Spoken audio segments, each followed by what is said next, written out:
Our news desk still gathering some more information. We'll have that coming up, but we want to turn now to former Dallas Cowboys defensive coordinator Mike Zimmer.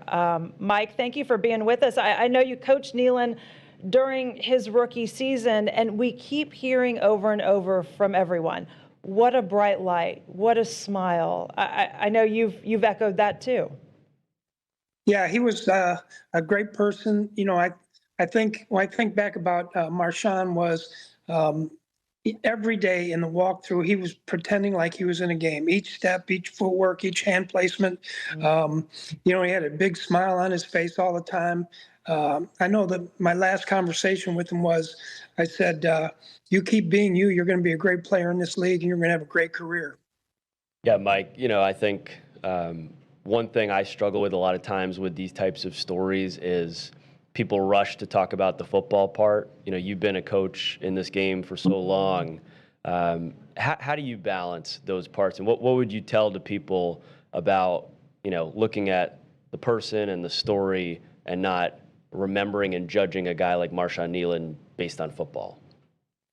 Well, I think the biggest thing is that, you know, we all have to remember that the person that he was, the spirit that he gave, you know, the fun times that we had together. You know, I just feel like the world has lost a really, really good person, and you know, it's unfortunate and way too soon. Did you know he was struggling? Did you know he was having such a tough time? I did not.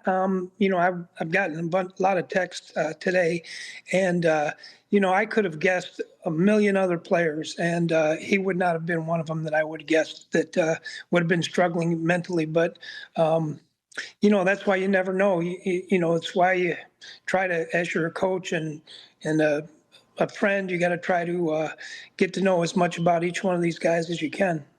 Yeah, obviously, Coach, this will hit this whole team hard, you know, and they're on the bye week. I think that makes it even more difficult that they're not together.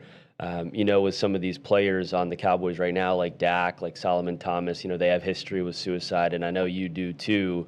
How does that make this hit differently, and what do you say to people who are struggling like Marshawn appears to have been? Yeah, I think you know, it's a real tough world, and you know, as professional athletes and men in particular, you know, we all want to be stronger than the other person, and you know, it's just you need to be able to talk to people. I know the Cowboys have a great people in house to communicate with, but everybody in the outside world, you know, it's not embarrassing to go tell somebody you're hurting. It's not a crime to tell somebody that you need help. I think that's the biggest thing. As far as a team now, I mean, you know the inside and out of the Dallas Cowboys. How do they handle this? I mean, it's a bye week now. Do they bring the players together? Do you think they'll wait till Monday? How do they make sure that no one else is struggling? Because, I mean, when you say, I mean, it just hurts my heart when you say, this is probably one of the last guys I would imagine that something like this would happen to. How do you then not worry about every other player on your team? Yeah, that's a good point, and that's why you got to have all the inner workings that the Cowboys have in order to make sure that they're communicating with each and every one of the players. And you know, the problem is most of the players are going to say, "Yeah, I'm good." I mean, you know, that's how we are. That's how we act. And you know, hopefully that them seeing this will help them be able to be a little bit more open about their feelings. I do think it is tough with you know, being on the bye week, not knowing when the funeral is going to be or where it's going to be or any of those kind of things. You know, I just feel like there's got to be a bunch of long distance reaching out to a lot of people right now, and you know, that does make it a little bit more difficult. They can't all get in the same room. I'm assuming that they're probably going to get on Zoom and tell everybody, you know, and have a meeting that way and just talk about it. Yeah, I wanted to ask you more about that, Coach. You know, I think Lauren and I were talking earlier here about just the dynamic of a football team, and it's obviously there's Brian Schottenheimer, and he's the leader of this team, but you have all these other coaches. Your position coaches are obviously so important. You know, when you look at like a defensive line group, and that will be, you know, a relationship that I think a lot of these guys will lean on. Here in this moment today, even on this bye, what do you imagine Brian Schottenheimer is doing, and these coaches, how are they reaching out to these players, and what's their message, do you think? Well, I think a lot of times with each position group, the defensive line coach is probably a little bit closer to the defensive lineman, especially to the offensive side of the ball or something like that. So, they're going to reach out to each and every player, talk to them about, how their feelings are, just see how they're doing, probably communicate, when they find out about funeral arrangements and what they can do to help and things like that. So it's a tough day in Dallas right now. Actually, it's a tough day around the world. Anybody that knew him. Yeah, it's been amazing, I think, to see the outpouring of support and thoughts. And, I was blessed, Coach, to be able to sit down with Marshawn his first training camp, and we talked about his late mother, Wendy, and I was just so blown away by his strength, how he was able to continue on and complete the combine and then get drafted in the second round. Did you get much of an opportunity to speak with him about his mom, and what did you make of just his strength, how he'd handled what was still a really fresh situation? Yeah, I didn't talk to him a lot about it, but I do know that, he talked to a lot of people in the organization. He, the funny thing is, he always called me, hey, boss, hey, boss, but he was always had a smile on his face. He was so eager to learn, and he wanted to learn everything. And when we drafted him, Greg Ellis was one of his biggest advocates, and he said that I really feel like this guy is who I was when I got drafted. And so Greg became very close with him, and the way that he worked with him with his hand placement and get off and things like that. So it was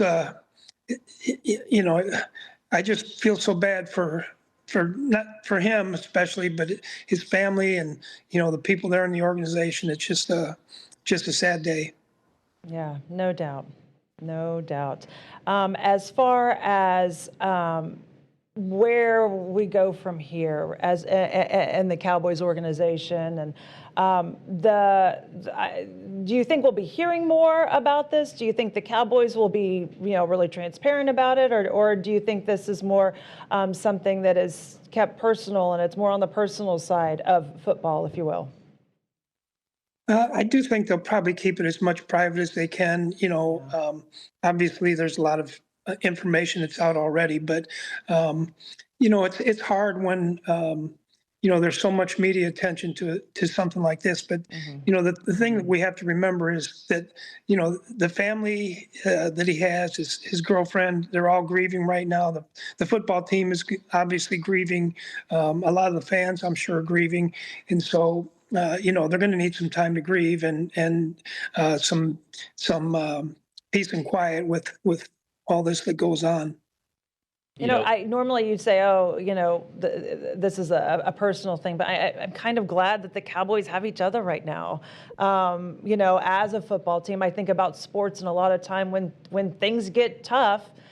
So, I think about like the pandemic, or I think about other things that have happened in this world, and 9/11. We turn to sports a lot because it gives us some sense of unity. Mike, I know you've gone through tough times, and you always go back to football, to coaching, to you just try to do what brings some joy to your life, right? Right. That's exactly what you have to do. You got to go back. And, when my wife passed away, it was really hard because the next day I was going out and getting in the car and everybody's doing everything. You got cars on the street, you got people going in and out of work. And I said to myself, man, the world just keeps going. So you can't stop. You just got to keep going. And, you think that today that the world is going to stop, but it's not. It's going to keep going, and you got to figure out a way that how you can support yourself and support the family around you, and then figure out how you're going to deal with the grieving part. Well, and I think that's part of what makes this complicated too in so many ways is that there will be a game coming up, not next Monday, but the Monday after. It'll be on national television. I'm sure that a lot rightfully so, will be done to remember Marshawn Kneeland. And yes, football will move on, but this grieving process, Mike, as you know, because you've lost not only your wife but your son Adam, I'm sure that grieving process, obviously, is still ongoing for not only you but a big football community that loved Adam as well, right?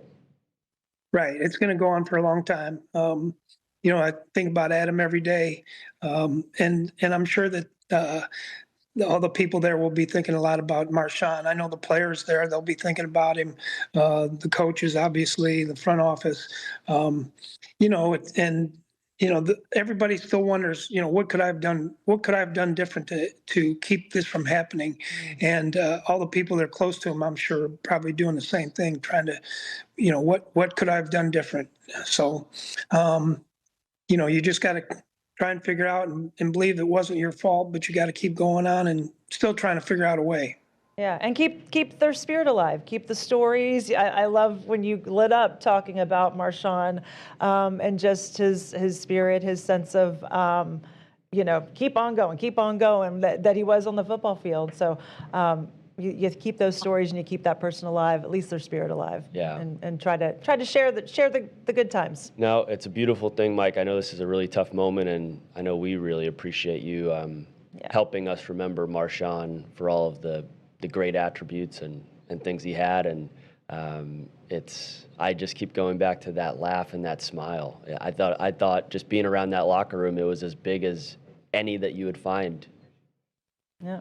Yeah. And I believe that, and like Lauren said, that, we have to remember the good things about him, like you're talking about, the smile and his enthusiasm and, how he wanted to be great. I think about when everything he did full speed, and whether it was a practice, and he'd get people upset, and he didn't care. He just wanted to continue to get better and try the best he could, and he wanted to be the best football player and the best Dallas Cowboy he could be. And it takes time, Coach, as you know, as from a football standpoint, to try and reach your potential and take steps in the league. I know, Marshawn had just one sack, to this point, but a ton of potential. That's why the Cowboys took him second overall, or in the second round last year. What would you say just about the potential you saw from working with him last year on the football field? Well, I really thought he's going to have a great career. He was never going to be a speed pass rusher. He was going to be a power rusher that had to learn how to use his hands, and that's why we drafted him a lot. And Greg could work with him in that way.